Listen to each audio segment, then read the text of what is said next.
साथियों, आदम गोंडवी साहब लिखते हैं कि जो डलहौजी ना कर पाए वो ये काम कर देंगे और परमिशन दो तो हिंदुस्तान को नीलाम कर देंगे। सूरा व सुंदरी के शौक में डूबे हुए रहबर दिल्ली को रंगीले शाह को हमाम कर देंगे और ये सुबह सुबह उठकर वंदे मातरम का गीत गाते हैं, लेकिन बाजार में चीज़ों का दुगना दाम कर देंगे और यदि सदन में घूस देकर कुछ कुर्सियां बच गई तो अगली योजना में ये घूसखोरी आम कर देंगे। साथियों नमस्कार, मेरा नाम है राकेश ग्वाला और आप लोग मेरा अभिवादन कबूल कीजिए।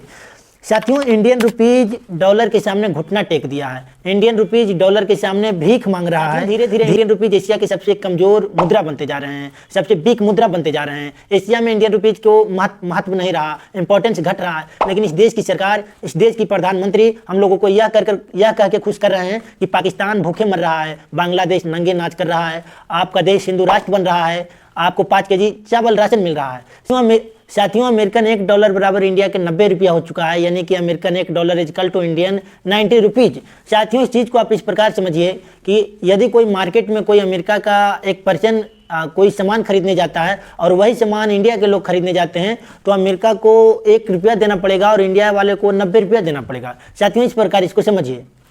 साथियों, इस देश के प्रधानमंत्री नरेंद्र मोदी जब सत्ता में नहीं थे, जब प्रधानमंत्री नहीं थे, तो 2014 से पहले और 2014 का ये भाषण सुनिए।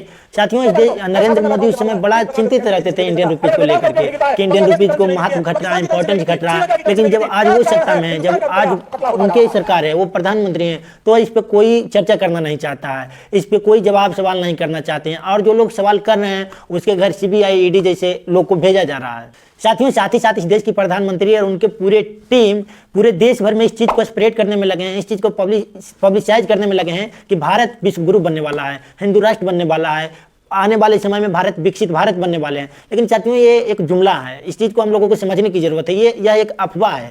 साथियों, विश्व गुरु आप कैसे बन पाइएगा जब तक आपका करेंसी का महत्व नहीं रहेगा एशिया में, वर्ल्ड के अदर कंट्री में, तो विश्व गुरु किस प्रकार आप बन पाइएगा। साथियों, आप इसको इस प्रकार समझिए कि आप जिस घर में रहते हैं उस घर में यदि पैसा आप अर्न नहीं कीजिएगा तो आप उस घर के गुरु कैसे बन पाइएगा। बिना अर्न किए हुए नहीं गुरु उस घर के बन पाइएगा ना। तो इसी प्रकार समझिए, आपके करेंसी का, आपके रुपया का अगर विदेश में नहीं इज्जत है, यही तो हम लोगों को इंडिकेट करता है कि हम लोग गरीब हैं या अमीर हैं, हमारे देश में क्या स्थिति है इस चीज़ को। तो आप समझिए, यह एक अफवाह, यह एक जुमला है।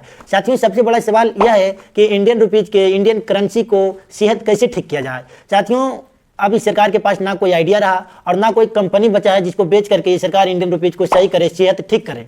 साथियों, अगर इंडियन रुपीज को सेहत करने का इलाज हिंदू मुस्लिम जुमला झूठ बोलना होता तो इस देश की प्रधानमंत्री ये काम कर लेते, इस देश की प्रधानमंत्री इंडियन रुपीज को सेहत ठीक कर देते हैं। लेकिन ऐसा है नहीं। हिंदू मुस्लिम जुमलेबाजी बोलने से इंडियन रुपीज का सेहत एशिया के संदर्भ में सही नहीं होने वाला है, वर्ल्ड के अदर कंट्री में सही नहीं होने वाला है। इस चीज़ को समझिए आप।